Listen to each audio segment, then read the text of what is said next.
na 44 ka barangay. Okay? So, kamugit ang unang na mag-take action. So that's why ako dyan sangka objektibo na. Okay? So, klaro. Then, ang ika-apat, ako ang recovery upon rehab and recovery. Tingnan mga dengan kang pag-urog yun man, kapag-submit kang reports, at least saan paano napalidar kang posta na team kang DILG kag DRRM o kung OCD, at least kumpleto kita natin ng mga reports. Guarantee o review.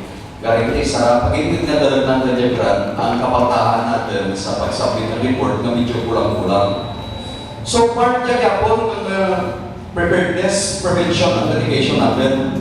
Nga para, murahan sa mga kayo, kung kaso magabot ang mga kalidad, at least, abuhin dyan mapagay natin himuon na within 24 hours, submit the reports, kinahanglan comprehensive.